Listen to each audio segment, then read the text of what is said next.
Stories of Great Christians.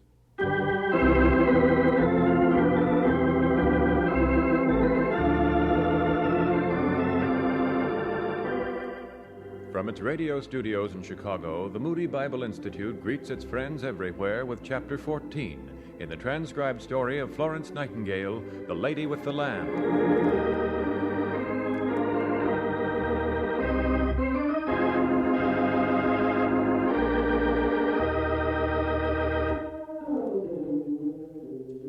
The destruction of the British Army encamped at Balaclava was hastened by a hurricane which struck November 14, 1854. Stores destroyed there were never replaced. Fuel was practically non-existent. The men had to eat their food raw. Dysentery, diarrhea, rheumatic fever all claimed hundreds of victims. Shiploads of miserable soldiers poured into the hospitals at Scutari. This emergency became Florence Nightingale's opportunity. Doctors, overworked and distraught, appealed desperately for help. Within a few days, all the nurses that formerly were rejected now were employed in the wards with the full cooperation of the medical authorities. With the nurses duly assigned, Miss Nightingale was able to turn her mind to other problems, such as the kitchen. No, I never had no training for cooking at all. But when I come here, that's what they put me to doing. Why do the fires smoke so? The wood's kind of green. And what's this I see in the kettles with the meat? Oh, you mean them red rogs and scissors and things? Why, yes, it hardly seems necessary to boil those things, even supposing you were going to add them to a patient's diet. They're in there for a reason.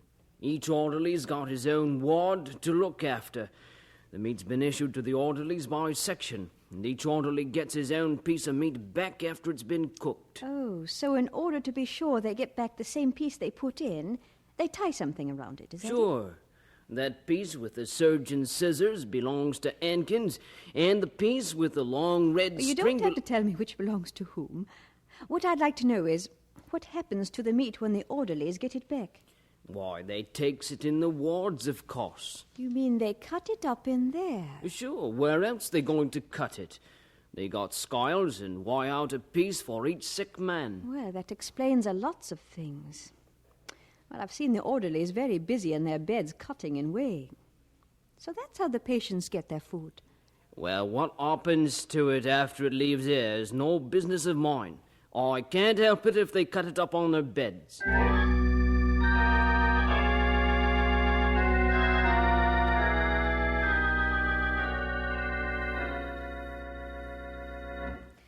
Well, Mr. Bracebridge, I've gained a victory. And if you'll help me, we can start seeing that the soldiers get a better diet. You mean Dr. Menzies said go ahead? Yes. He's going to let me provide what is known as the extra diet. Now, I've permission to let the nurses take food to special cases that need it, providing the doctors have ordered it, of course. And what I want to do now is see the stoves. The stoves? Well, you remember the portable stoves I bought in Marseilles? Oh, They've yes. come, you know. Get a couple Turks to carry them up for us. I'll put 2 in the kitchen in our quarters and install the others in the corridors. The soldiers will thank you for saving their lives, Florence. I've seen the dysentery cases doubled up with cramps and suffering from hunger till they couldn't lie still. I've seen them too. And you can't trust the orderlies. I saw one eat 8 dinners at one time. Maybe the patients were more fortunate at that. Miss Nightingale, I must see you. I don't understand. What's this? Please, Miss Nightingale. Nobody pays no attention, and I've got to have help. I need help desperate. But where did you come from? Ain't used to seeing no woman around except nurses, are you? Well, there's women here, too, and one's terrible sick, and she needs help. Can you come, miss? Will you come and help her right away? Yes, I'll come. Mr. Bracebridge, will you tell Salina that I've gone out and ask her to take care of the prescriptions?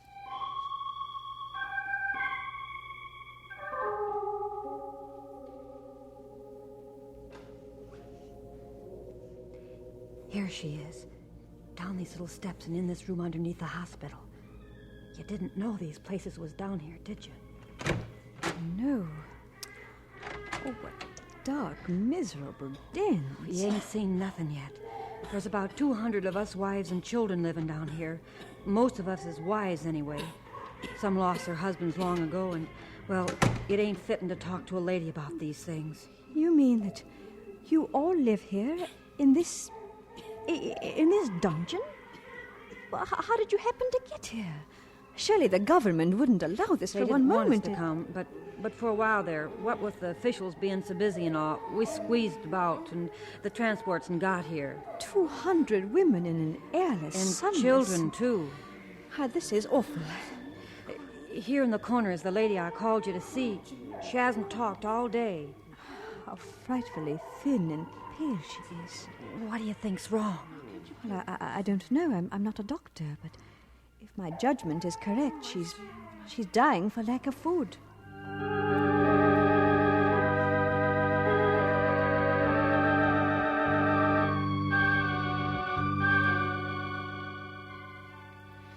The poor wretches living underneath the hospital weren't alone in their suffering. The soldiers' beds, the floors, halls, clothing, everything was infested with vermin. When the chaplain knelt to take the message of a dying soldier, his paper and hand were soon covered with lice. I was determined to find out how the laundry was done, if it was done at all, and what could be arranged to remedy the situation. So one day when I was in the wards and saw a soldier suddenly grab some of his clothing... What are you doing, sir? Oh, Miss Nightingale, I beg your pardon, ma'am. I was... You need your shirt, don't you? Why are you stuffing it under the mattress? I heard they was coming to take up the laundry. Well, don't you want your shirt to go to the laundry? No, ma'am.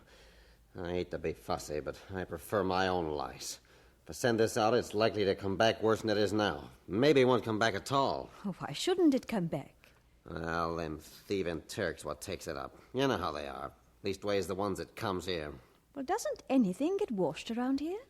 What about the blankets and the sheets? Oh, they send out the blankets and that sometimes, but you never see no difference in them. Only sometimes they're so crawling with lice, the doctors just tells the orderlies to burn them. And with the shortage of bedding already so bad. I hear it's a Greek that has the contract for the washing. They say he just throws all the stuff in cold water and sends it back. Well, push your shirt out of sight. Here comes someone.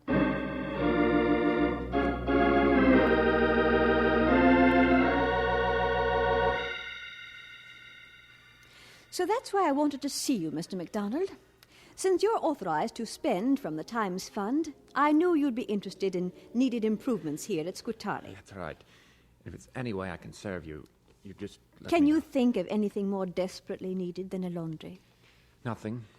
As far as I know, nothing at all has been washed, or maybe I should say properly washed, in the 5 months that I've been here. Well, the abundance of creeping things in the hospital seems to bear that out. You think it might be possible to set up a laundry? Yes, Mr. Bracebridge and I have found a house. We think that if the engineers could be engaged to put in boilers, it could be made very suitable. Splendid. I'll talk to them. You can count on the Times Fund for any expenditure. Thank you. Then I think there's hope. Who's going to do the laundry? The soldiers' wives. It would be a great blessing just to give them something to do. You have a genius for organization, Miss Nightingale. And you have a talent for saying kind things. Not at all. Then there's just one other thing that might stand in the way. What's that? Have you seen Dr. Menzies? No, I haven't. And since he is the chief medical officer, his permission is important. But now that I know just how it can be done, I think I should be able to persuade him.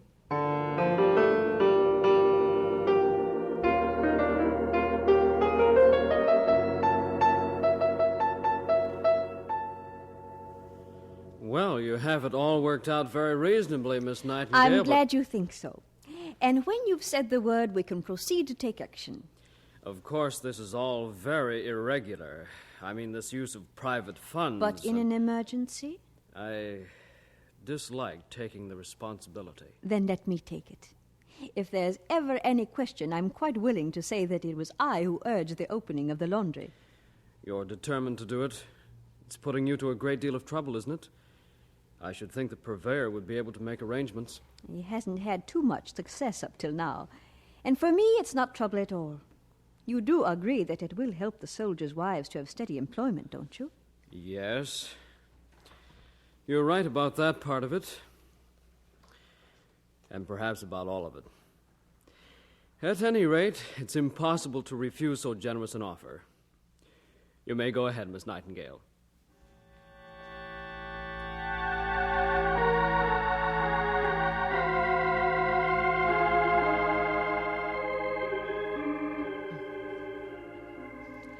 God was good in sending me some valuable helpers. One was a devoted chef of the famous Reform Club who came from London to take charge of the kitchens at Scutari. 2 others were Dr. and Lady Blackwood. When I first heard of Lady Blackwood's arrival, I was reluctant to take time even for an interview. Many of my dealings with ladies had not been very happy ones. However, when I met her, I soon changed. Miss Nightingale, there's so much talk in London about your wonderful work. So when my husband and I were moved to come, I determined to see you first. I know you can tell me what I should do to help. Well, there are lots of things which are not too... what I mean to say... Don't hesitate to tell me, even if it's difficult. Do you really mean what you say? Yes, I certainly do. Why do you ask? Because, Lady Blackwood, I've had several offers before, and when I suggested work, well, I found that it couldn't be done. Sometimes a lady feels that a job requires a particular skill or suitability, and they can't undertake them after all. Well, I'm in earnest. We came out with no other wish than to help where we could. Very well, then. In this barrack, there are some 200 women in the most abject misery. Many were sent down from Varna. They're in rags and covered with vermin, and my heart bleeds for them. But my work is with the soldiers. I understand. Now, if you will take them as your charge, I'll send an orderly who will show you their haunts.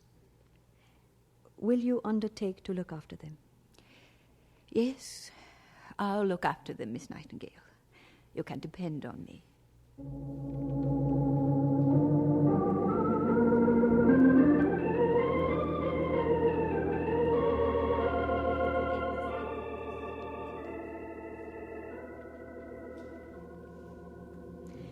Matters at Balaclava, where the troops were encamped, grew continually worse.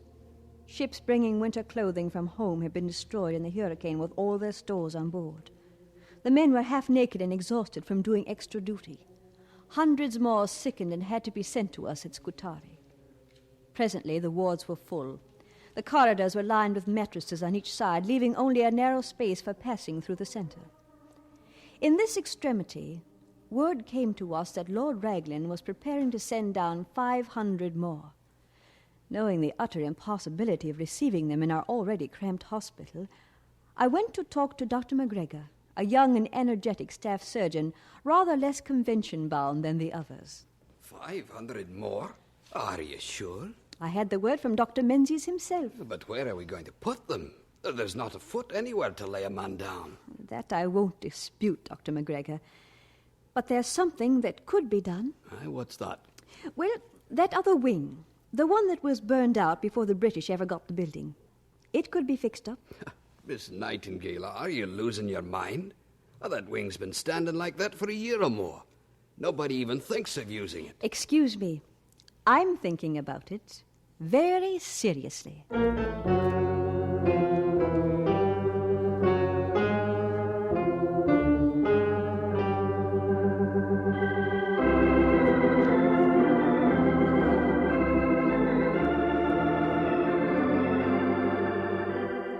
And so we conclude Chapter 14 in the transcribed story of Florence Nightingale, The Lady with the Lamp. This is another in the series of Stories of Great Christians, which come to you from the radio studios of the Moody Bible Institute in Chicago.